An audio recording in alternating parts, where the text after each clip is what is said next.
have a little bit of chill. Have a little bit of fucking chill about your relationship. Right.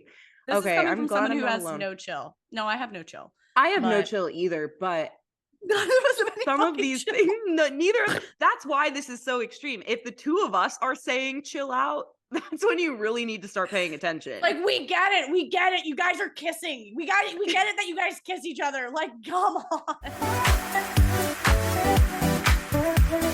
Hi, welcome back to Not For Everyone. We're an existential commentary podcast hosted by one hater and one lover. I'm Jess. I'm the lover. I'm back. Hi, Caroline. Hey, boo. I'm the hater, and I miss you so much. I missed you. I'm so excited. I have so many notes for today. I don't know if they're any good, but I have them written from being sick and like thinking a lot about stuff. Oh, yeah. You had a lot of like delirious thoughts that you were like, this could be a good one. I realize that when I'm sick, like I get really fucking weird. I get really introspective. I get really hard on myself. I'm like, you're a piece of shit. You've been doing nothing with your life. Oh my God. You've been sitting in this bed for a day. Literally. Wow. And I'm not usually like, it's funny, your whole solo episode was like, about don't relate. self-hatred and stuff. Don't relate. I mean, I actually did relate to a lot of it. And I thought it was, I told you, like required listening. I thought it was so amazing. I listened twice, but I'm gonna murder you. But at the same time, like it's not a day-to-day struggle that I have with self-hatred and negative self-talk. It comes up, but it's not constant. Okay. Apparently, when it comes up the most for me is when I'm sick. And I that is so weird on the last few times I've been sick, and it is definitely a trend. And what ends up happening is I become like I like force myself to be productive. Like I'm like, oh, I can't work. I'm taking a sick day from work, but I'm gonna like update my resume, or last time I was sick is when I like left you a voice memo and asked you if you wanted to do a podcast together. Like I get to a low where I'm like, you're not doing shit with your life. And then I'm like, how am I gonna please I need to take action? If Jess gets sick, she's starting a new podcast. Truly. That's and why then you another time, the first time I had COVID, I've had COVID twice or something. First time I had COVID is when I planned peaking. Like I swear. And this is not like so funny. That stuff you see on Instagram where people are like, be productive with your like downtime, be productive with your pandemic. Who the fuck is saying that? What idiot is saying that? I feel like during the pandemic, there was so much shame about like, are you starting a business or not? I'm not trying to be that person. Yeah, no, I know you're not. I was gonna say I do feel like your problem with getting sick and getting down yourself is because you're so hyper productive. Yes. But yeah, I'm shocked. I don't even see that content that much anymore on Instagram. I feel like I see so much more giving people permission to relax and do nothing. And I'm like, yeah. All right, now the pendulum's swung too much. Let's abuse them a little. Let's abuse them a little bit. Ass at some point. Somebody has to yell at me. Yeah. I mean, do something. Totally. Yeah, I agree. So that is actually the pendulum swing that happened. So you'll just start thinking like, you're a piece of fucking shit. Yeah, usually do the voice, do the mean piece Jess of voice. Fucking shit. I really get so mean to myself, and it's a weird cycle because usually when I get sick, it's not just like a virus that I catch because of germs, whatever. It's like usually I'm run down and I'm tired and I'm burnt out from working and doing too much. It's a virus you made for yourself. Yeah, I kind of like created it and made myself sick by like continuing to spin. And then I have like a day where I'm sick and I can't do anything. And I feel terrible about that. And then the next day I try to pretend that I'm not sick anymore and like be really productive. And then the third day, my dad is like, go to urgent care and get fucking medicine. Like, what are you doing? And so I finally do that day 3. I should have done it day 1. Like, this is the cycle of me being sick every time. Yeah. And then I start feeling better. And then I'm like, now I'm having the best week ever. I'm productive. I'm happy. I'm rested. It's the perfect recipe. Jess's 5 steps to having the best week ever. Run yourself into the ground. Start a podcast. Tell yourself you're the worst. Initiate a new habit of self-hatred that you've never had before. Talk to your dad, and then have a great week. Totally. 5-step process. Your dad, not my dad. Your dad, please. That's actually something I did want to bring up from your episode. The petty complaints about people who just refer to their mom as mom to like I couldn't tell in the vacuum of talking to myself alone, I literally was like, I think I gave like 8 different explanations of it that didn't even make it on the podcast because I was like, I cannot tell if I've Does this explained make this. sense? Yeah. Does this make sense? I hate this person. Also because using pronouns and it's just me talking and there I was like, I need someone to role play this with me. Right. It Yeah. made sense because it's pissed me off before. Like, I don't know, maybe it didn't make sense to somebody who's never thought of it, but I think of it when it happens and I lose my mind. I'm like, so how much. literally how self-involved are you that like I feel like I'm watching you like fuck your own mom. Like, I don't want to watch. It feels so intimate and so wrong and so self-involved. I'm sorry that I It's so just made self-involved. everyone listen to that statement, but like that's what it feels like to me. I'm like, I No, don't want to watch this. 100%. Well, that actually is a good segue because people were messaging us in response to that petty complaint. And some people were saying, like, I do hate that. And I also hate when people will say, will refer to like their parents or people, friends of theirs or whatever by name, but I don't know those people by name. So like they're just talking about people that I don't know. And it at doesn't that point, bother I me was as like, much. okay, guys, I mean, Doesn't bother me as people much. are No. self-involved. Like, that's a fact about all of these things. You know what I mean? Right. Like, they think they've told you about them before. You probably are a bad friend and didn't retain that their mom's name is Susan. Like, that's what's going on here.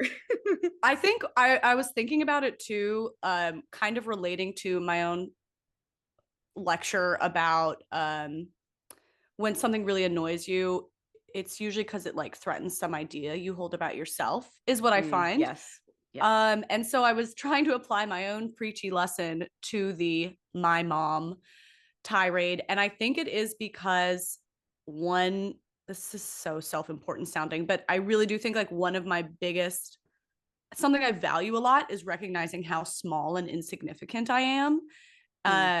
Despite having a YouTube channel, despite having a podcast, it really is all I feel like about, I don't know, the fact that I don't matter, but maybe they're like, I'm going on a tirade now, but, and so when someone else is I think one of the most offensive things is somebody being too self-involved in that way. I don't know.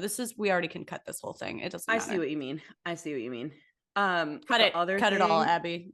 Didn't get anywhere. The other thing that came out of that part of your episode was people being like, I even say my mom when I'm talking to my siblings. And That's crazy. That's crazy. I would like to make a statement about this because my sister does that. I texted you about it.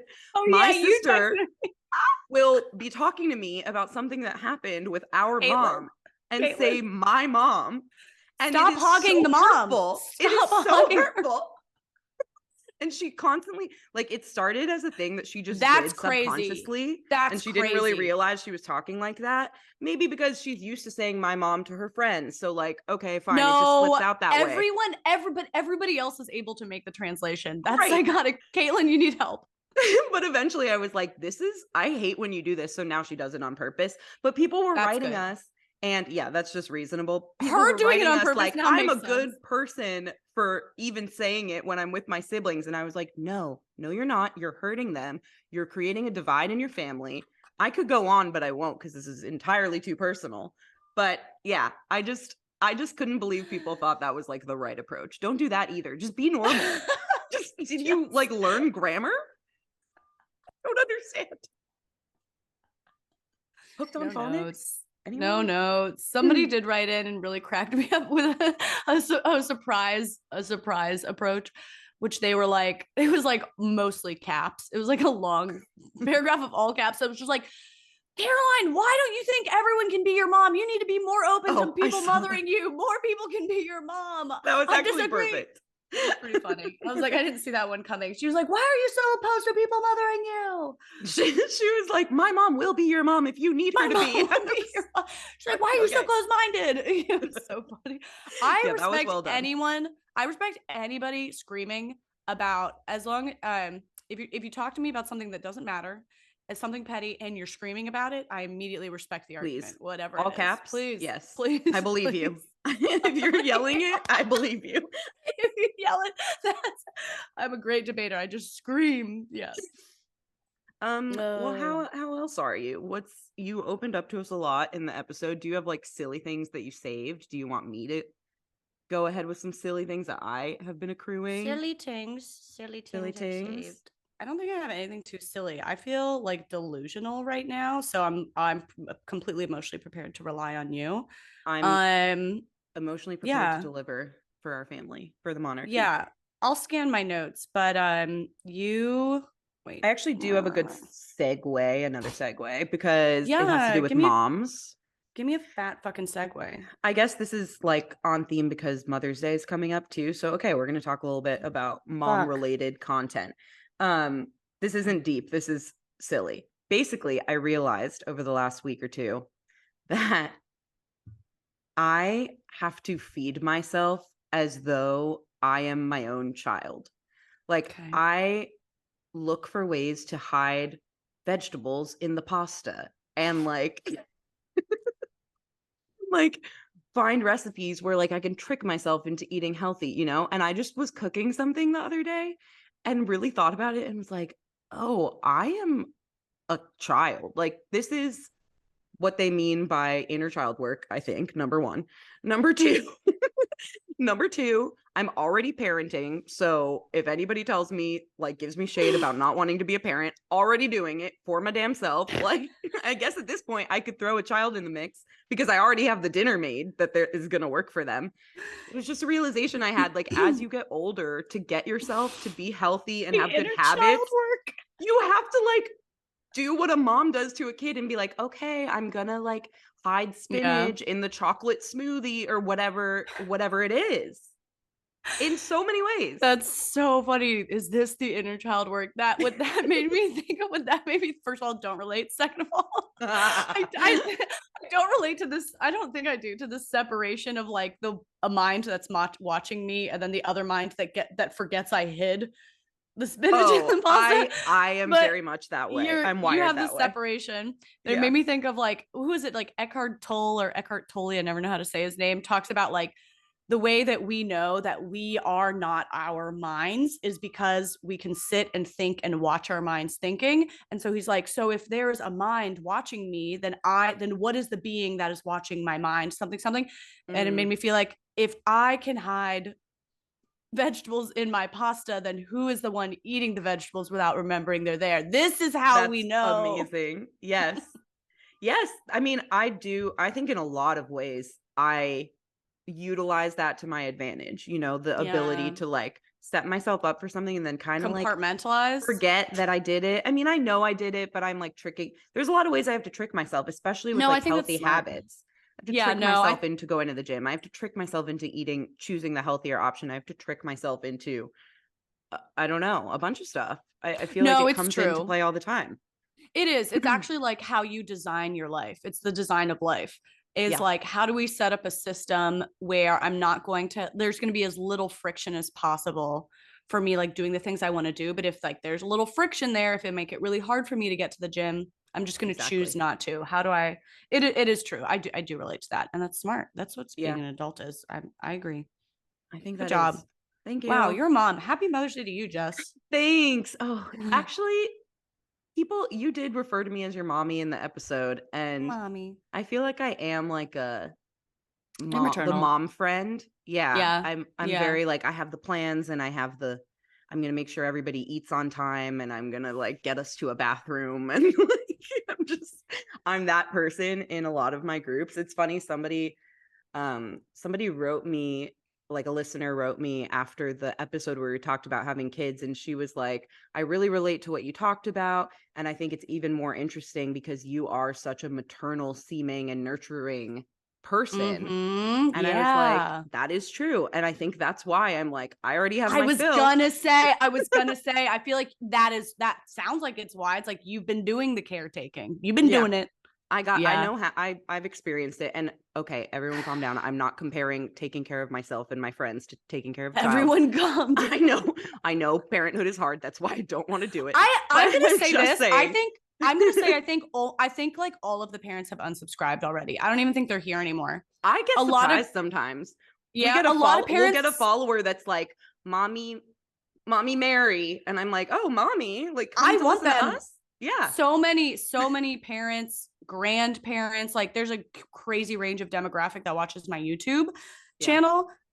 But for some reason, I feel like I offend more people on the podcast. So I was just like, maybe they've all left. I feel like Are you guys maybe here? some of them have left. Hello. Are you guys here?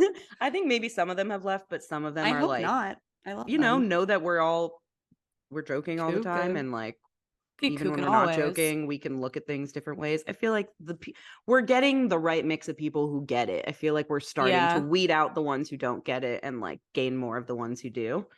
I do feel like it is a hoping. weeding. I definitely feel like it's a weeding. Yeah. Yeah. It's funny that you mentioned being a mom. I was going to say I've noticed a pattern that I always have, like I'm sorry if you can hear truck beeping outside. Yeah, it's a lot. It's not going away. Sorry. Yeah, no, it's fine.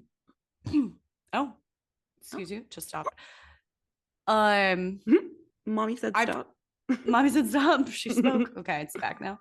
But I always end up like my close friendships are always with someone who treats me kind of maternally. It's just I'm always, and the role I occupy is like kind of like a monkey of a child. It just is always, I don't know, like I think of Sheila. She's very maternal. My friend Tessa. I think of my friend Ashley. I think of you. Like all of my close friends end up being very much kind of a parent to me. And that, I don't know, it's like, it's funny because I guess that's not so insightful, but the way you get into you repeat dynamics often in dating. I definitely repeat dynamics in friendships. Like for whatever reason, like that's the only thing I can be in. Like I'm gonna be your child, and that's gonna be good. Well, it does maybe kind of have to do with birth order. I feel like, or that's just another way where that shows up. Like, first of all, I think birth order is fascinating and how much it's the only religion I prescribe to. It's the only, like, don't talk to me about astrology.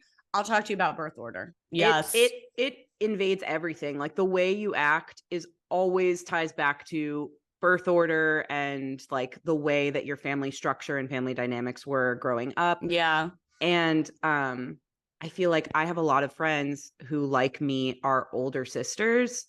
And I don't know what that's about. Like we all band together, but then there are a few. Actually, my closest friends are like a youngest child, an only child. And so maybe in that way, I feel like a big sister to these friends who either were always the youngest or who didn't have siblings or whatever. I also find myself always dating a younger child.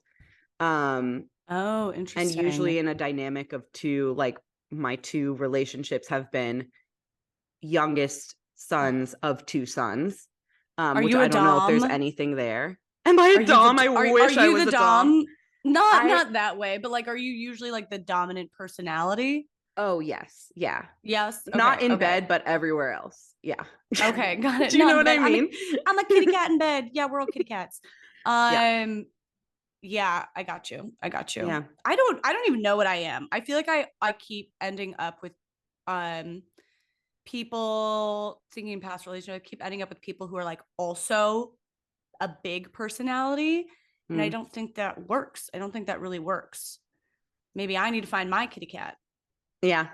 I love a soft-spoken man. I love a man who like doesn't talk. I do. I mean, or like be withholding a little bit. I don't know. I love it so much. I also like to be so much. The person, and I don't know if you feel this way, I like to be the person that like gets it out of them. Like, oh, you're quiet and reserved, but around me you're like silly and fun and different or something, because I have that influence on you. Like, it's probably not healthy that I was gonna say I don't know what to say about that. Yeah, it's gonna be different with me, but that's ultimately like, I know how sick that is, but like that's ultimately what everyone wants. I don't want you to like be your best self with everyone else and then the same with me. I want you to be so much better with I need you to be different with me, preferably need better. you to be, come on. Yeah, that's not true. That's a joke. That's a joke. That's a joke. I don't know. Yeah. That's a joke.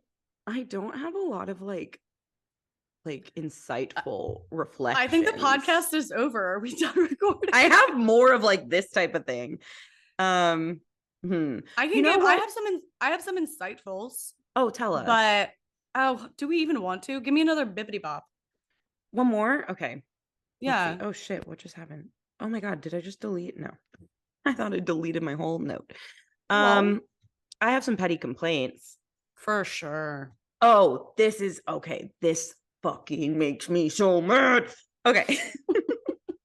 I hate when Yes. people who don't know me well are like obsessed with me and in love with me and like Stop compliment me a bragging. lot and say, Stop bragging. okay, I need to like Shut the make fuck it up. real. I need to make it real. There's this woman, there's this woman who I work with, and she's very nice, but we don't work together No, barely she's ever. dead to me. She's dead to Like me. Yeah. we work together like every so often for like an Yeah. hour because there's overlap on this one piece of the thing.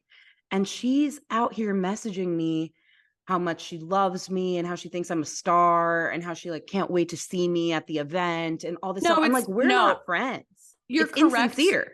It's insincere. You're correct to be on edge about it. I immediately think about like, what's your motivation? What's your motivation? Because Right. it's not because you feel closest with me because we don't have that. It's not because we're coworkers because we don't have that. So like literally, what's your motivation?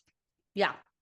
This happens all the time, and even in smaller ways. Like I posted this on Instagram recently.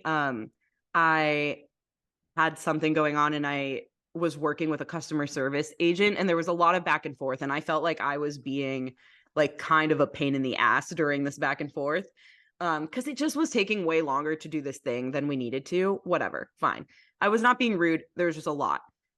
Finally, at the end, I was like, thank you so much. I know this was like took time. Like, I appreciate it. And the It's person his emailed me job. It's back his and job. was like, yeah, it's their job. But the person emailed me back and was like, no problem, Jess, anything for you. And I posted it on my story and I was like, vote on whether this is shady as hell Are we or gonna hook I'm up? projecting and they're just being really nice. Am And I it was about to hook up with exactly this 50 customer 50. service guy? The vote, it was a woman. The vote was Oh, exactly 50 50. And I was like, I yeah. cannot believe more of you don't think this is shady as hell. That Because is I so feel like funny. that, like those types of things really make me mad when Anything somebody for like just you. pretends. Insincerity I think is like a big trigger for me. Like just don't say anything if Yeah. that's what you can lead with, if you're That's just so going to funny. pretend to love me. So it shows up in like real ways and even in not so real ways, I guess is Joke my point. ways. Yeah. I mean, it was like an incredibly, I feel like even though it probably, I'm gonna say 100% it was nothing. It was like such a Yeah, wildly inappropriate thing to say. Anything for you, there's no way that that is in their customer service hand guide right. script. Anything for you, I'm on my knees it for you, was Jess. Anything for it you. was Like, an extra no, flair. They were there's told to no bring way. flair to work and that was the flair of the day. That was the flair. Yeah. Yeah. That's hilarious. So that stuff really just, that's a petty complaint. Like, don't tell me you're the best. Don't tell me, if you have reason to say that, then please tell me that. And lots of If people you've have reason to say that. yeah, lots of That's why it's insincere, because I'm like, I know that people feel good about me who actually know me, but I don't yeah. know. I Problem don't know. is, I am the best, but you just don't know why. You I don't know why am, yet. you Take your ass. goddamn time. Yeah. Take your time. And Tease then me a little. maybe this has to do with it too. I also have an issue. You just said this in response to the customer service rep thing, like they're doing their job. Um, I also really don't like, and therefore I'm bad at giving this in return. I really don't like when I'm just doing my job and people are like overly complimentary about it. It's Like, women. Who is it? It's amazing women. job. It's women. It's women. Amazing It's job at women. this thing. I'm like, that's what I was hired to do and I get paid to do. Like, if I went above and beyond, if I stayed up late that night working on this thing, if I like really put a custom touch on something, like, Yeah. then tell me that. But if I just did Yeah. my job, like, let's not fake it. It's really, it's like, then when I actually do kill myself for it, Yeah. what am I doing it for? I'm not going to get any more accolades because you give me accolades when I like write a sentence in an email, you know? Yes, exactly. It's weird. There's a lot of aspects to it. I've thought about it a lot because at least like I will do that. I will be overly grateful for someone who's just like, this is just a transaction. Like Mm, we don't fucking owe me. Like, and I do see obviously there's a lot of it's kind of related to the like too many exclamation points in an email thing that a lot of women yeah. do. It's not just women, but I'm criticizing this because I'm criticizing myself. I do this a lot. And so I've noticed it. And I was in a cafe recently and clearly like a bunch of staff who owned this coffee shop came in, and like the manager or the owner, I think, walked in, and it was a lady. And then this other guy came in, and maybe he clearly worked under her, but he was like helping to hire. I don't know. The owner sat down and she was interviewing employees to work in the coffee shop. They were doing it in the coffee shop. And this other guy who worked under her came over and brought the owner, while she was sitting down getting ready to do interviews, he brought her like a coffee. Mm-hmm. Really not like a saintly act, or like a pretty reasonable thing to do for your boss who owns a coffee shop in the coffee shop. And I just was watching this interaction, and she was like, "Oh my God, thank you so much." I can't even do the whole thing, but it was so overflowingly, showingly grateful. And I actually don't mean to criticize it, because I relate to it so hard, of this feeling, at least I have it. And it's also not all women. I'll just talk about myself. Yeah. Of just feeling like, for me, it comes from such a place of not being enough, that I'm like, I owe everybody because I suck. So I really owe you a huge thank you. And it was so funny watching this interaction between, what is it called? Like a higher up and the guy assisting her. And you would never, from the dynamic, you would have guessed it was the opposite. Yeah. And it just watching it, I could see objectively, because I wasn't watching myself in that moment. I was like, it would have been fine for her to just say like, thank you, and just turn back. Like, it's just a thank you. You don't owe this person your life. And you could also see him receive it, and you could see him feel how it was too much. And it just affects the respect dynamic. And I don't know, it was like a really, to me, it was such an interesting vignette, because I saw myself in it so much. And being on the outside looking in, I could be like, you can just say thank you and move the fuck on. And it actually commands so much more respect. Like, no duh. I guess there's probably a lot of people who do not struggle with this, but if you do, I don't know. It was something that it's hard for me to feel that grounded self-respect myself, especially in an office. But seeing somebody else do it and seeing how weird it felt, it made me be like, cut it short. Even sometimes when I'm texting people I work with now on different projects, it's just overflowing with like indebted gratitude and love, and it becomes insincere, which also sucks when like there's actually a sincere feeling of gratitude there. You kind of discount it. Right. Yeah. Does that make sense? It's kind of like, it totally does. It's kind of like the thing we talked about very early on in the podcast, where you were like, I really want to reduce the excess like excitement and faking it in text messages, because then when I actually am excited, like, there's nowhere to go, and I want to be able to express that when I really feel that, and not spend my energy like overcompensating in other situations. It's the same thing. And again,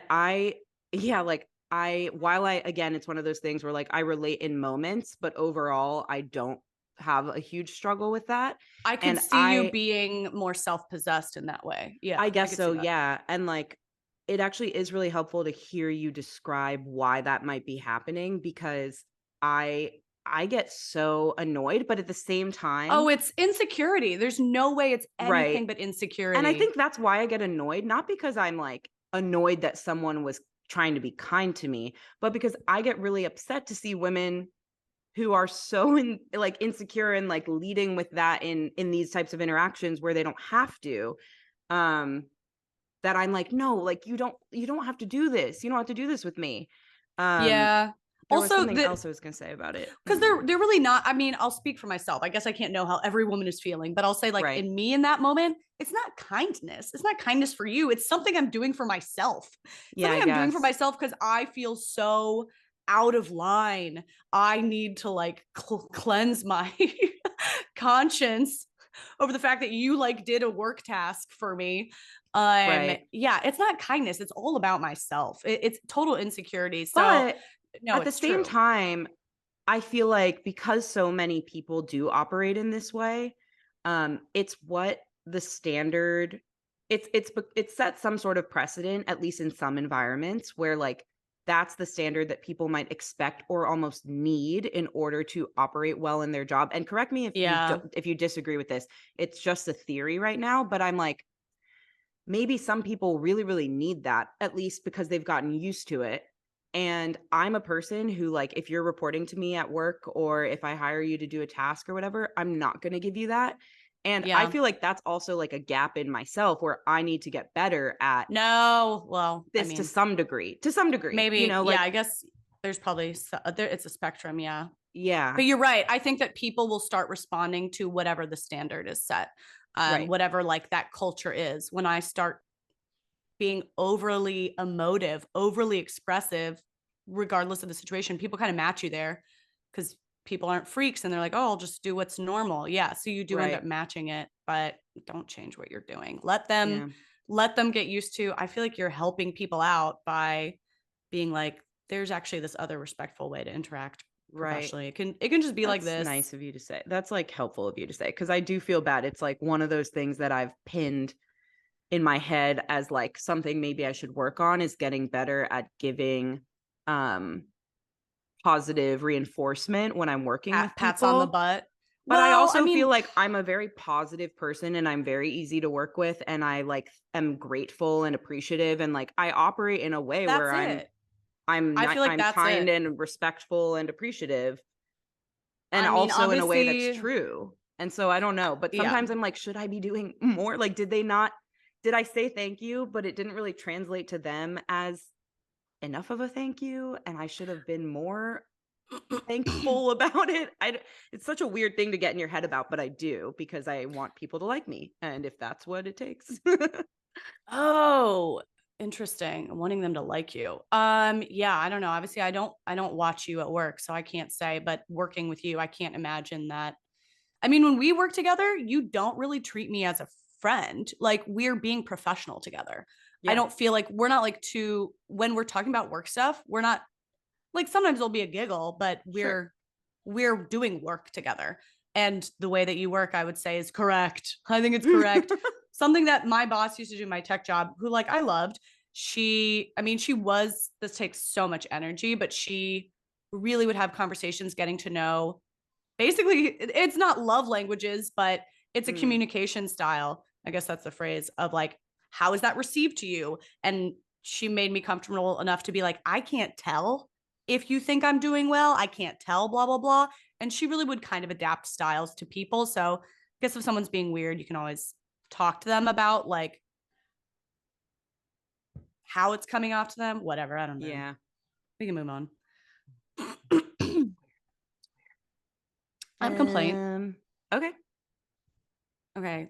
It might be all complaints today. I mean, is that not what this podcast is very quickly becoming? I'm like, oh yeah, cool. This is what we do now. Just Now it's complaints. like natural to me. So Yeah. we're really in the swing of it. I'm so glad. Um, this is, I don't even think this is going to be a silly complaint. This is a genuine complaint. It Okay. drives me crazy. I've always felt angry about even just the phrase aging gracefully, aging gracefully. This is a real complaint. Um, this is a real complaint. And aging gracefully and everything it represents, um, which it's usually basically just used to describe women that people have decided are getting old in a way they accept. Mm-hmm. And it's often used in like an uppity way to describe, yeah, women who are aging in a way that I approve of, aka I can't tell that they've used Botox. I can't tell that they've done fillers. I can't tell Right. that they got a fake tan or whatever. It's actually not based on whether people have done that. It's based on whether we can tell if they've done Totally. that. And so we've decided that that's the way I approve of you getting old. Now, let me say with all of this, I'm extremely superficial. I despite my zero makeup and hair skills, despite the way my bangs look all the time, like I'm extremely concerned with how I look. I haven't risen above it. I'm weak. Um, but I think this aging gracefully thing is usually it's kind of used by people. I think they think they're implying that they are above all the vanity, but Mm-hmm. it's only ever used to point to beautiful women. it's only ever used to point to women, you know, like Helen Mirren. They're like, she's an example of someone who's aging gracefully, as opposed to who's someone who didn't. I don't know, someone who looks more fake, We quote don't unquote. even know who they are. We don't even know. But Yeah. Helen Mirren is still a standard of gorgeous. Like, she's an older woman now, but she was like model beautiful. She has unparalleled genes. If she hasn't gotten anything done, which seems pretty doubtful, if she hasn't gotten anything done, it's just not easily perceived. And so we're still, when we point to someone who we're like, they're aging gracefully, that is the way a woman should age, we're still, I think it makes it even more impossible on women, because it's saying you still have to be beautiful. You still have to have genes that age in a way that most people's will never age, and you have to do it naturally. And I feel like people think when they say that they're releasing everyone from the like the prison of the beauty standard, but I actually feel like it just heightens it. It's just heightening it.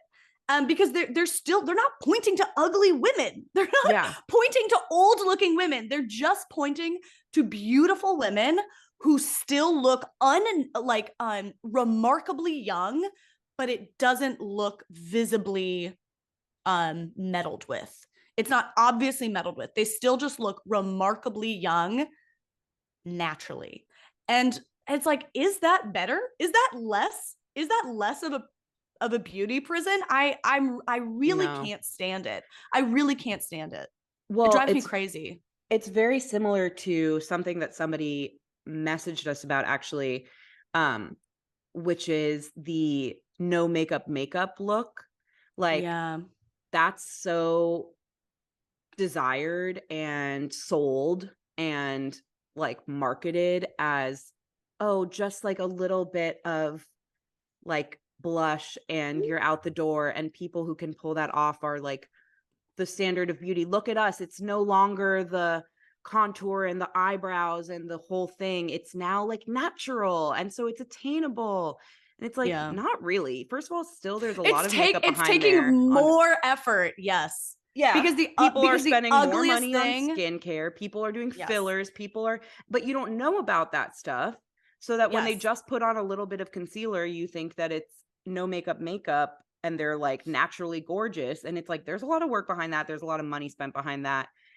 And it's just a lie. It's kind of similar.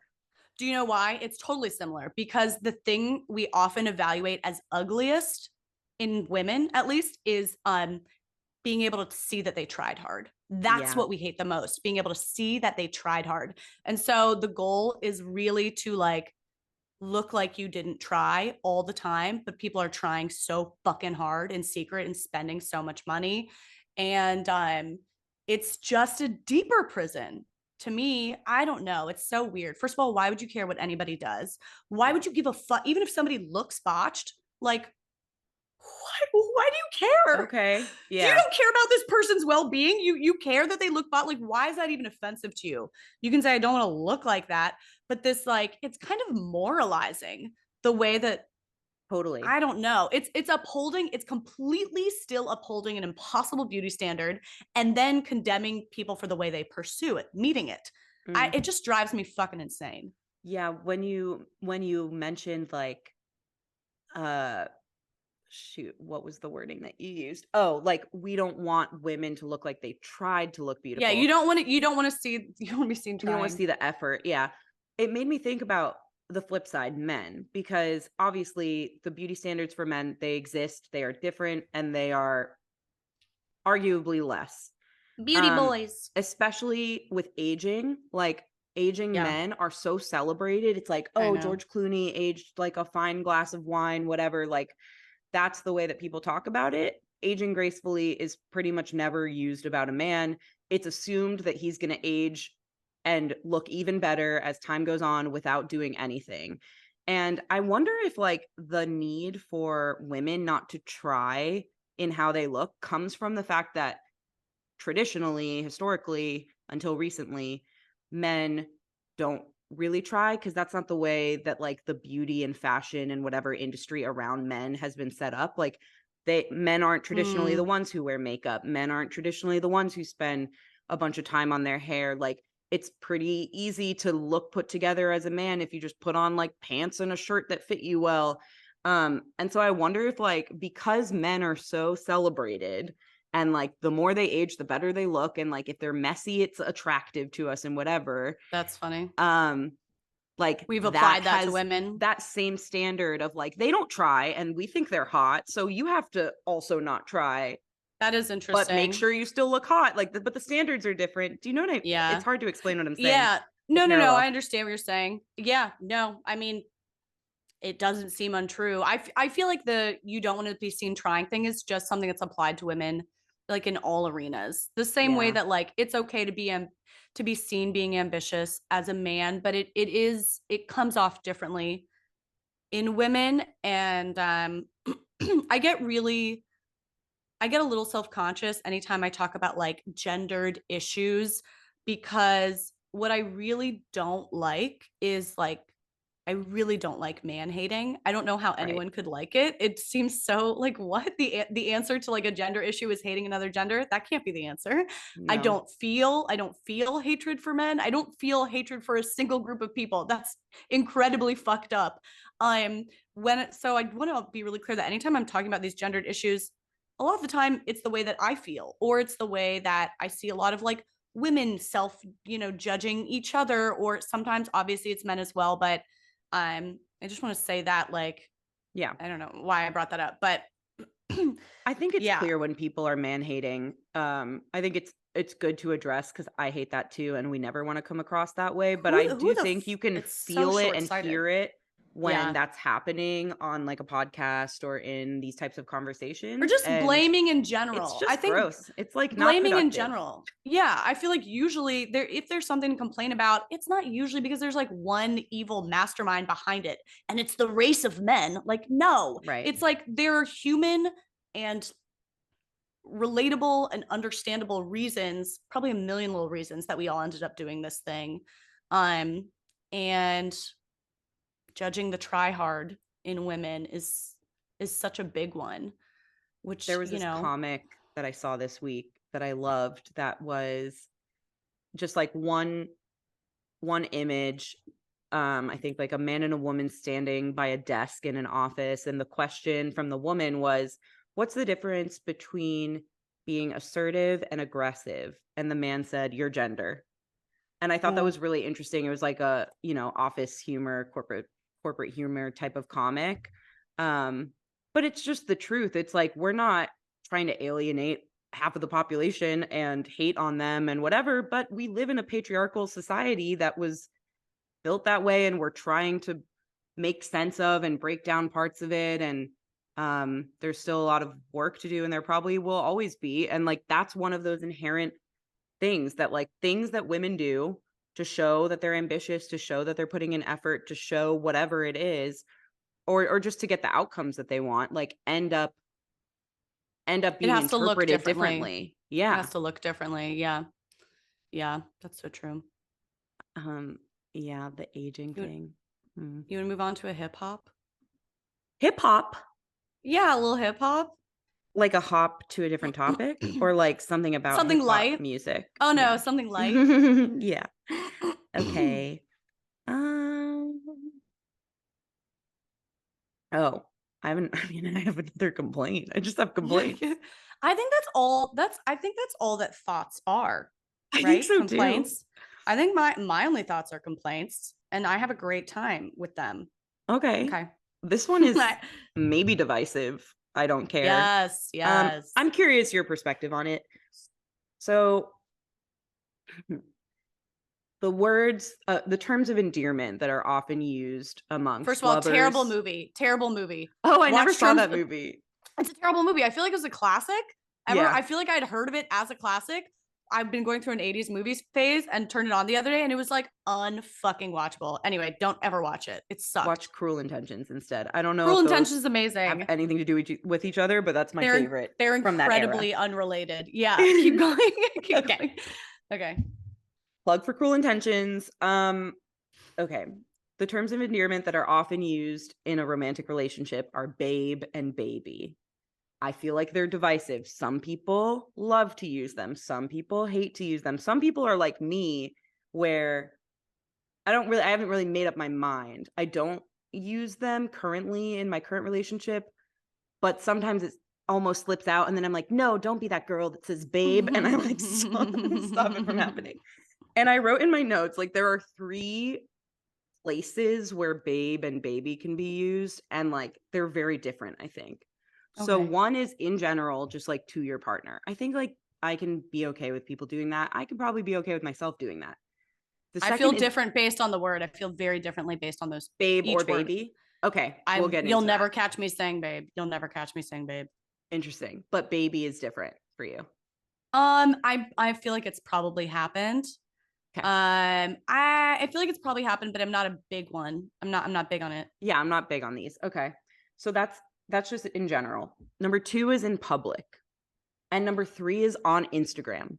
So the thing that made me no. the thing that worse made and me worse and write this worse. in my notes That's was funny. somebody who like wrote in a caption No. something about baby. Oh, it's people being like happy birthday baby or like you're my baby, and I don't know. I don't want to I watch don't you need have to see sex. it. I don't need to watch you have sex with your partner. Actually, I would rather watch that than read a caption of you calling them baby in public. 100%. That's like to them, but it's also in the third person. I would rather you post. Text me the video. That's fine. Just give me the video. Just give me the video. Yeah, like what? Whose time are we wasting? At least let me get something out of this. No, It no. drives me insane.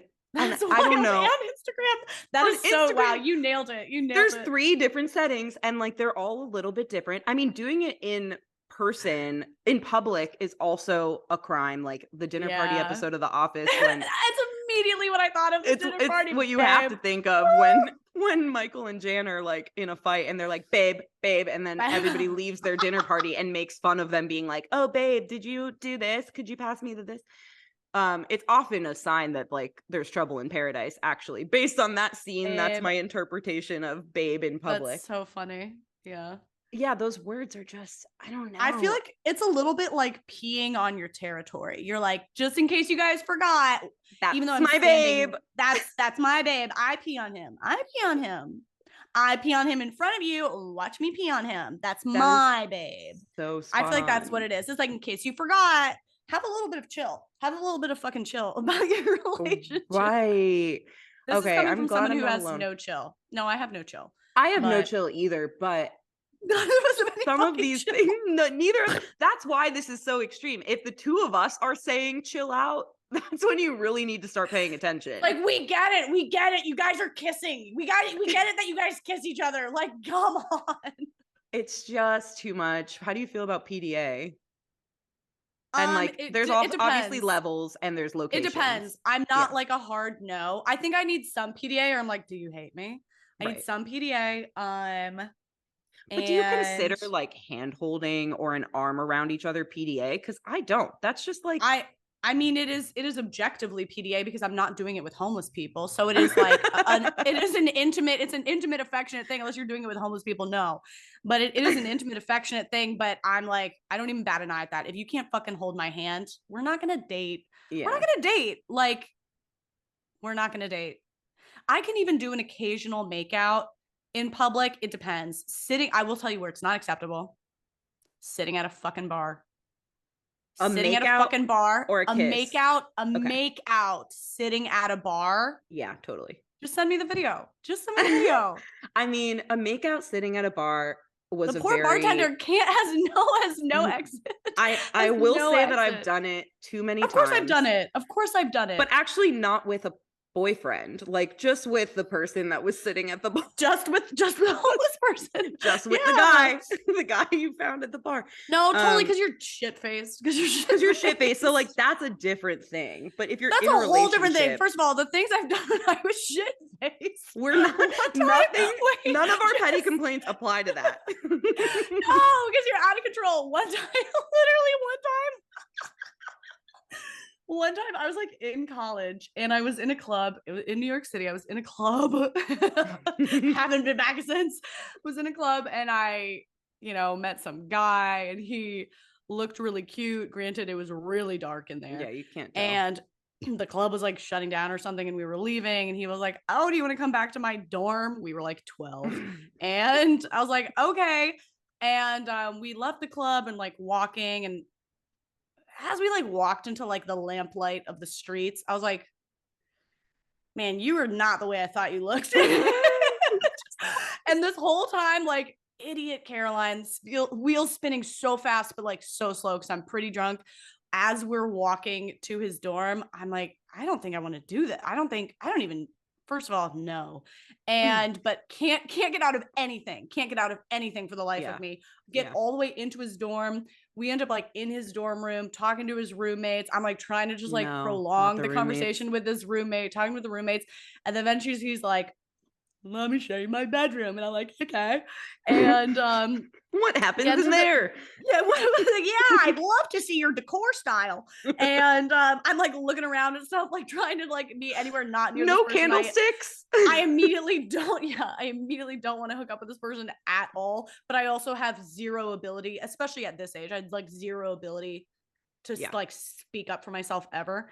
And I'm just like looking around at stuff on his desk. And then all of a sudden I had the brilliant idea. I was like, wait, what dorm did you say we're in? Like whatever dorm we were in. I was like, oh my God, wait, what floor are we on?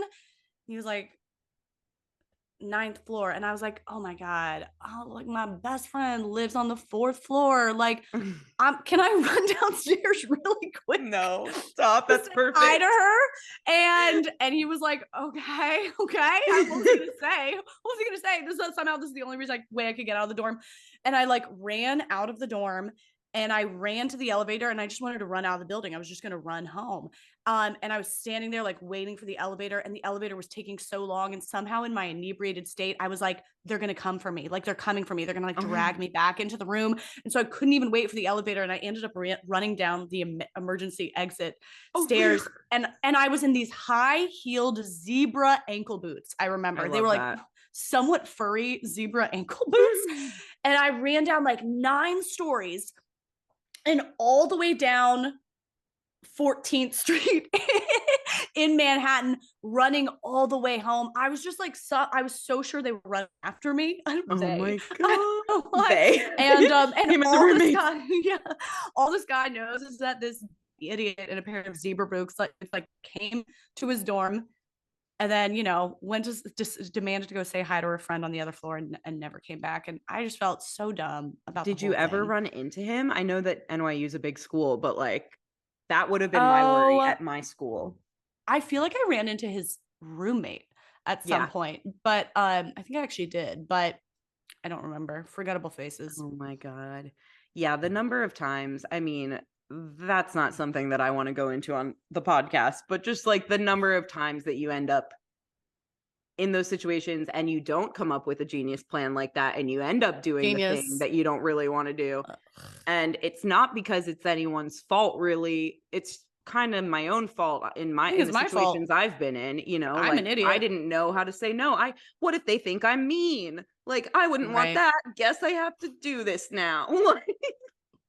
Tough. The things, I think maybe some people grew up with more self-respect, but I really had to learn it by like baptism by fire. It's trial and error, which is the phrase. Like it really took me a long time to figure out.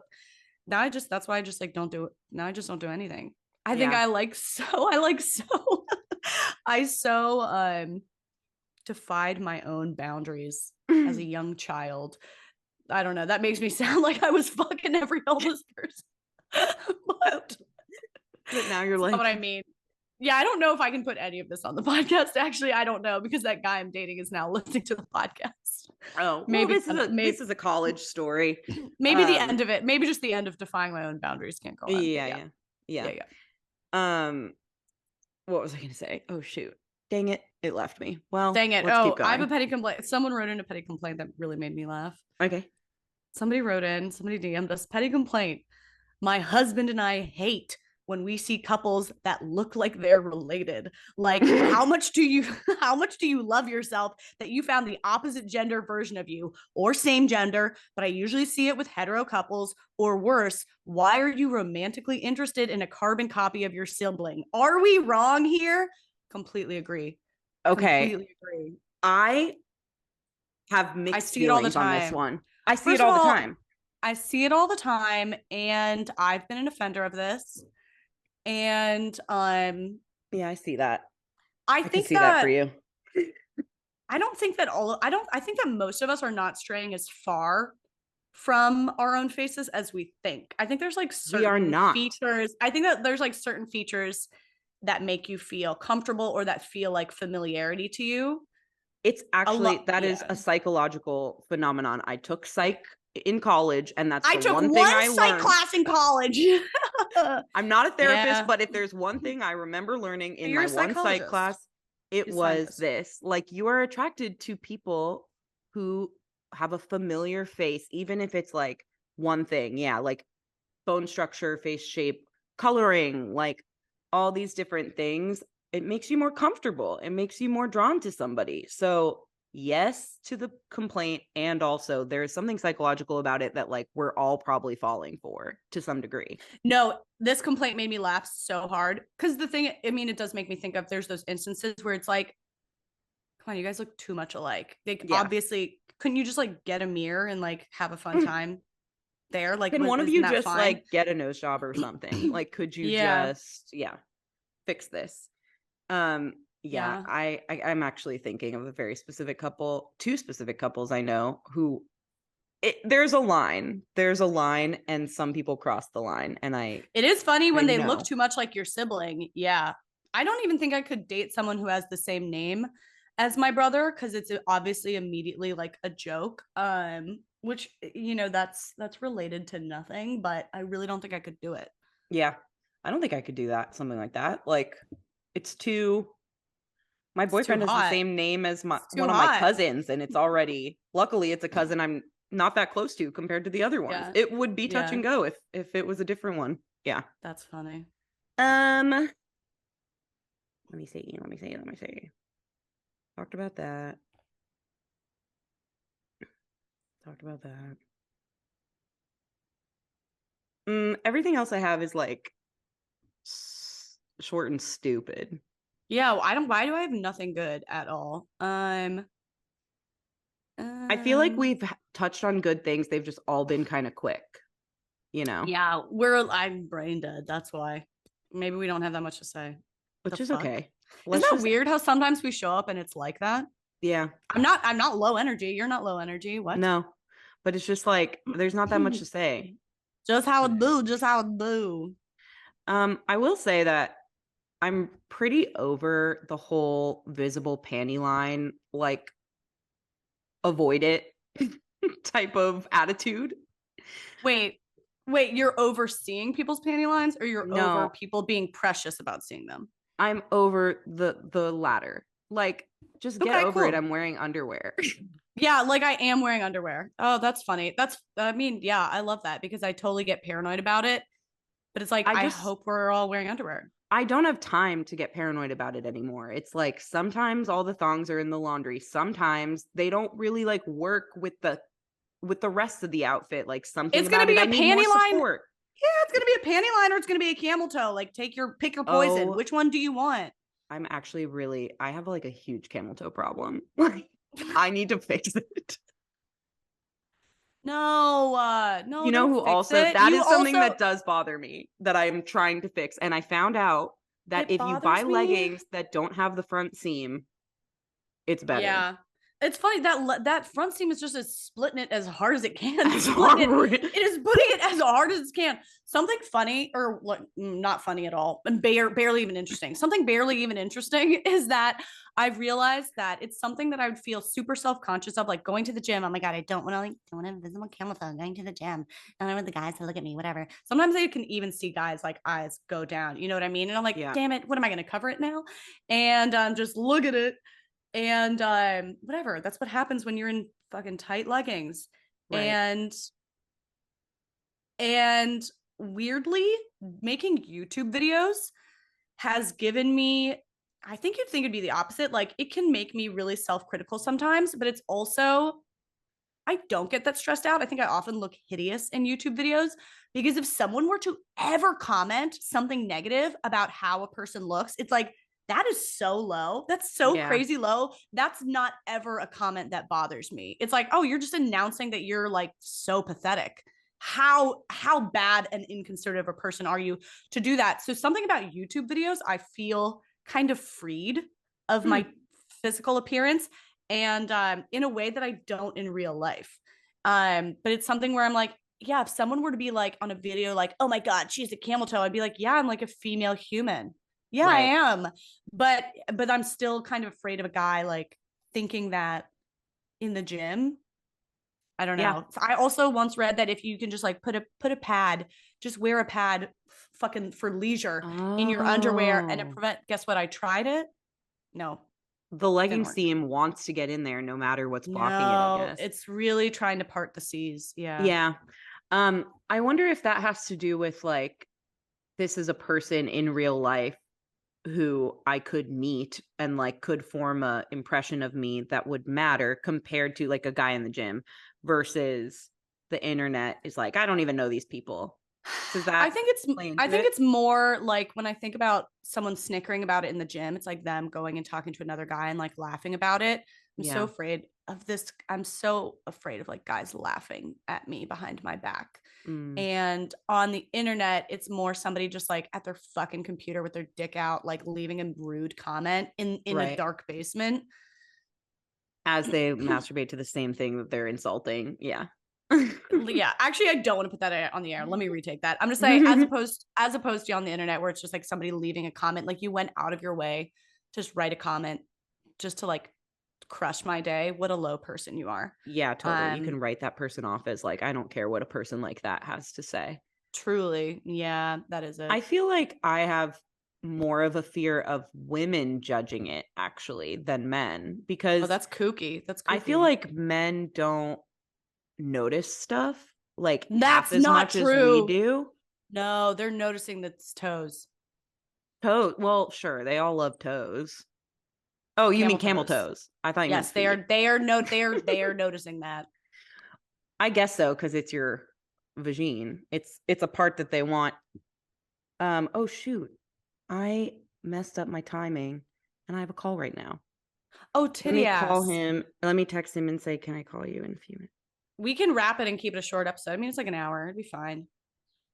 minutes?" Running late on a call. I will. I feel like we're coming to the end anyway, so do not Yeah. worry. Okay, yeah, sorry about that. If we can wrap. No, you're totally fine. I'm comfortable with a shorter one. I mean, I don't think we have to like cut any big segment out. It's more just like they're random bips and bops this week. That's fine. Let's give ourselves the break. Yeah. Okay. All Camel right. toes. Camel Wait, toes. I don't think that landed anywhere. Do we need to end it or are we Um, just go straight into an outro? no, it can land on what you said Wait, oh about no, you didn't the you didn't internet wrap up your person. feelings. You didn't wrap up your feelings about Oh, the women. panty lines. The panty lines. The panty lines. No, the panty lines, I feel like I'm at a place in my life where I've been worried about them for long enough and I'm I'm done being worried about it. I'm wearing I underwear, love sorry. that. But I the love next that. thing is camel toe. The next thing I have to work on feeling that way about is camel toe, where it's like, yeah, I have a vagina. Sorry. Like I'm that's the so next step. sorry. Yeah. I'm so sorry. Yeah. And yeah. Yeah. Yeah. That's Yeah. all. That's all. That's the next step. Okay. Where I it's love all that. growth and acceptance at the same time. I don't have to improve if I don't want to. Sorry, now I'm just quoting No. your last episode. I don't have Okay, to improve. and let's wrap it up. Cool, girl. This has been not for everyone. We're a podcast and you know it. You fucking know it. I love your little What sign-offs. else? You You come can up with find a us. fun little thing to say every time, you know? So keep me on my Yeah, toes. thank On my you. camel toes. On my Keep me on my camel toes. I want that on a shirt so bad. Keep me, bitch, be keeping me on my camel. The whole episode was worth it for that line. Oh, keep me on my camel toes. I'm like holding myself laughing. Jess, that's one of my favorite things you've ever said. We Thank would you. love for you to keep us on our camel toes. Keep sending us DMs, petty complaints. We're on Instagram, not for everyone pod. What else is happening? Jessica's at Jay-Z DeBakey. And we Caroline's got at stuff The up Good on Sitter. YouTube. But I don't even care. I don't even like sharing my Instagram. I know, but hate that's why I'm Instagram. going to do it. You shared mine in Okay. your episode and didn't say anything about yourself. It's time for the good sitter to be known. She's already known, but like, I just if you're hate not following her for Instagram. some reason, just I go. feel like I never do the right things on Instagram. You do a I great suck. job. You do the zoom ins. I'm Whatever. learning a ton from I it. do the zoom ins. Thank you. All right, fine. That's true. You know what? I'm great. I thought about it and I'm great. Okay. I don't think there's anything else I want to say. No, this outro. share this episode, share a different episode, leave us a review, and TTYL. Bye, bitches. Kisses on the lips. In public. In public. Not at a bar.